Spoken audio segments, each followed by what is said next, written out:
Leviticus 11. The Lord spoke to Moses and Aaron, saying to them, "Tell the Israelites, this is the kind of creature you may eat from among the animals that are on the land. You may eat of the animals among those that has divided hooves, the hooves split in two, and that also chews the cud. However, you must not eat those animals from among those that chew the cud and have divided." Oh, okay. I didn't go far enough. So, but there's exceptions to that rule. The camel is unclean to you because it chews the cud, even though its hoof is not divided. So we can't do a camel. The rock badger is unclean to you because it chews the cud, even though its hoof is not divided.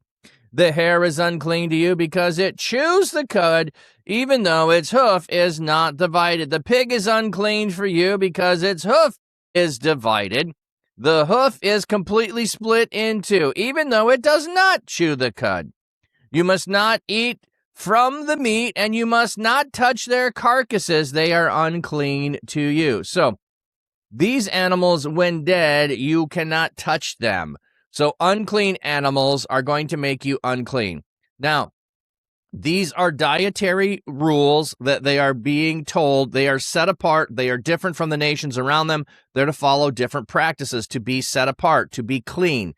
So they're unclean animals. You don't eat of the unclean. You don't touch the dead unclean. It transfers uncleanness. It's not a matter of sin. This is a matter of clean and unclean. These you can eat from all creatures that are in the water. Any creature in the water that have both fins and scales. Whatever is in the sea or in the stream, you may eat.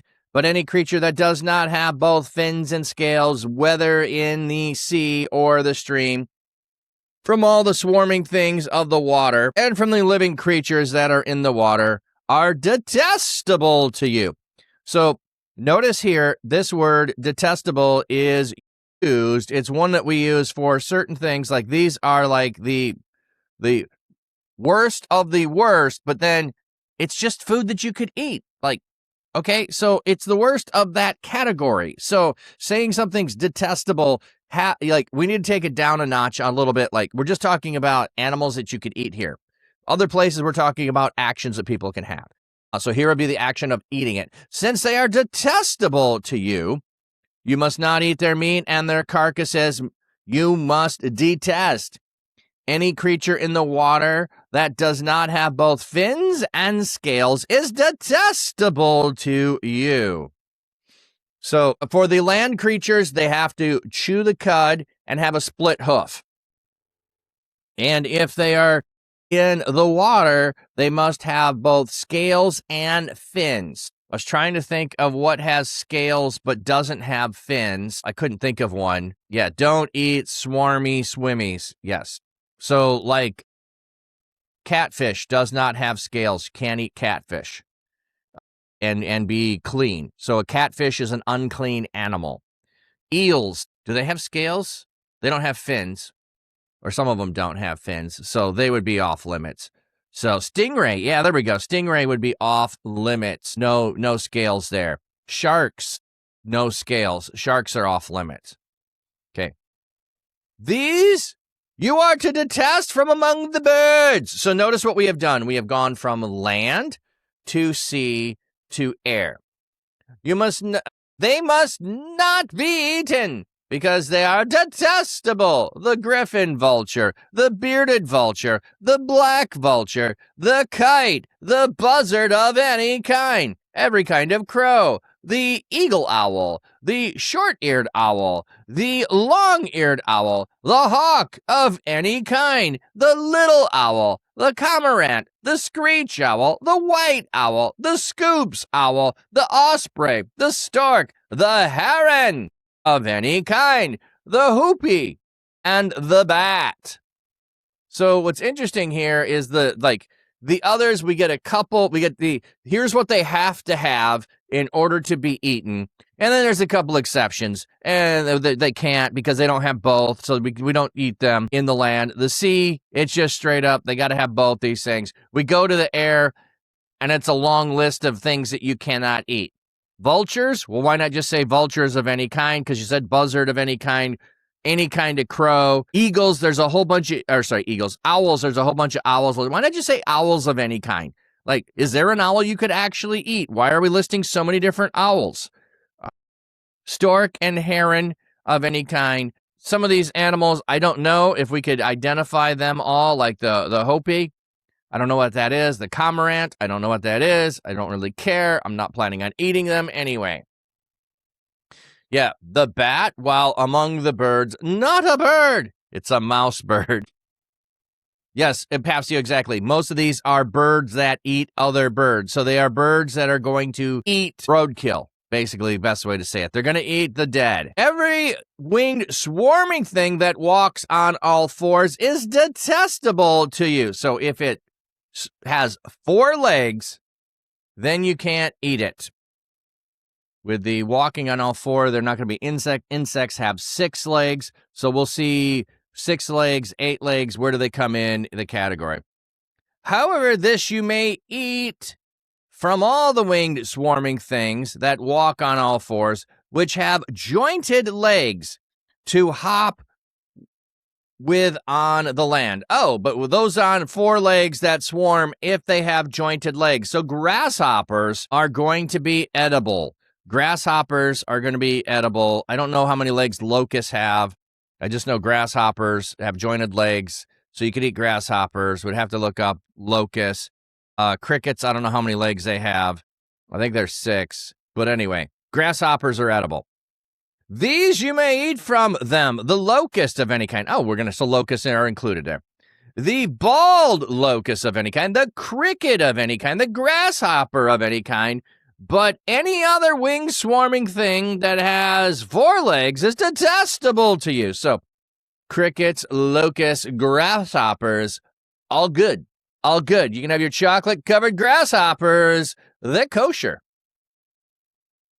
By these you defile yourself. Anyone who touches the carcass will be unclean until the evening. And anyone who carries these carcasses must wash their clothes and will be unclean until evening. So the uncleanness is simply a state that you remain in until evening. And evening is when the new day begins. So you remain defiled until the end of the day, but then there's a process of washing your clothes to become restored to cleanness, but you still are unclean till the rest of the day. Would chocolate-covered grasshoppers violate the mixing dairy and meat? Well, only if you use milk chocolate, which I would go with dark chocolate. I would go with cacao. So I'm not mixing any dairy in there. Not doing no milk chocolate. No, thank you. All animals that divide the hoof, but it is not completely split in two and do not chew the cud, are unclean to you. Anyone who touches them becomes unclean. So here it's not even the dead carcass of them. It is touching them becomes unclean. So we've got, they don't chew the cud, and they don't have a split hoof.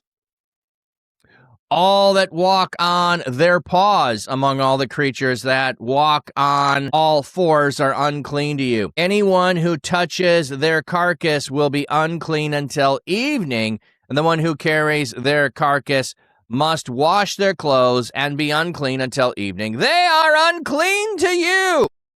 Okay, so any animals with paws. So if you have a pet, cat or dog, you're not supposed to eat them. No, nobody that I know, itching and ready to go on eating their pets, but they are unclean. So if you have and you bury your pet, the one carrying it is unclean until evening. And again, I was saying evening and morning are the first day. Evening is the beginning of the day. So half hour after sundown, we start the day. Sundown is the beginning of the day. So you are unclean until the end of the day, which is at sundown. Now this is what is unclean to you among the swarming things that swarm on the land: the rat, the mouse, the large lizard of any kind, the Mediterranean gecko, the spotted lizard, the wall gecko, the skink, and the chameleon. These are the ones that are unclean to you among all the swarming things. Anyone who touches these creatures when they die will be unclean until evening. Also, anything they fall on when they die will become unclean. Any wooden vessel or garment or article of leather or sackcloth, any such vessel with which work is done must be immersed in water and will be unclean until evening. Then it will become clean. As for any clay vessel they fall into, everything in it will be unclean, and you must break it. Any food that may be eaten will be soaked with water, will be unclean. Anything drinkable in any such vessel will be unclean. Anything their carcasses may fall on will be unclean. An oven or a small stove must be smashed to pieces. They are unclean, and they will stay unclean to you. However, a spring or a cistern which collects water will be clean, but one who touches the creature's carcass will be unclean. Now, if if such a carcass falls on any sowing seed which is to be sown, it is clean. But if if water is put on the seed and such a carcass falls on it, it is unclean to you. So, if the seed is wet and the animal falls on, so it's not dried seed ready to plant, it's unclean. That's the last thing there. But notice, the interesting thing here is, when we get to rats, mice, and all kinds of lizards, which BT dubs, none of these creatures are on my list of, oh my, I wish I could eat them. Okay? Not going around wishing I could eat a gecko or a chameleon or a lizard. No, thank you. It's a hard pass. Certainly, if I was marooned on an island and mice and rats were the only thing available, I'd think about it. But what's funny with these creatures, it's not mentioned with any others, but these are animals that can sneak into your house. I guess the locust could as well. But they are dead and they fall into a container. The containers become unclean. The articles of clothing become unclean. If you find dead animals on your stuff, the stuff has become unclean because it's touched the animals that are unclean. And if it's a clay vessel, pitch it. Got to break it. No good. If it's wood or leather or sackcloth or a garment, you can wash those garments to get them clean, or a leather pouch can be gotten clean. Something of wood, it can be made clean again. But if it falls in a liquid, you pitch the liquid. If it falls on food, so we're getting this whole section of clean and unclean animals. And part of the thing is, remember, at Mount Sinai, they've made a covenant with God to be separate and different and set apart. So as the people who are separate and different and set apart, they are going to demonstrate with the way they live that they are different and set apart from the nations around them. Okay, so there is nothing in here that says they need to go and persuade others to follow these practices. These are the practices that they do to show that they are different and set apart for God. So here are some of those rules. Now, some of them are like, why and how, but we do have exceptions to them because a spring and a cistern that collects water are clean, but the person touching the dead animal that's in there becomes unclean. Because we still have you touch a dead carcass of an unclean animal, you are unclean, and you become clean in the evening. All right. So I know these are the what are these rules part of this. And again, it's we are different. We're living our lives differently than everyone else around us. Now, if if an animal that you may eat dies, whoever touches its carcass will be unclean until evening. So, of the animals, like the sheep that you can eat, it dies, you become unclean if you touch the carcass. So again, touching dead things makes you unclean. Anyone who eats from its carcass must wash his hands and be unclean until evening, and whoever carries its carcass must wash his clothes and be unclean till evening. Every swarming thing that swarms on the land is detestable. It must not be eaten.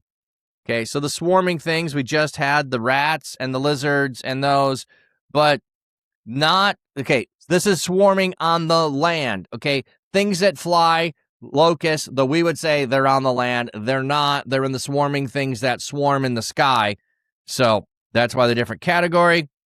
You must not eat anything that crawls on its belly, or anything that walks on all fours, or any number of legs of all the swarming things that swarm on the land, because they are detestable. So snakes that swarm, rats and mice that swarm, millipedes that swarm.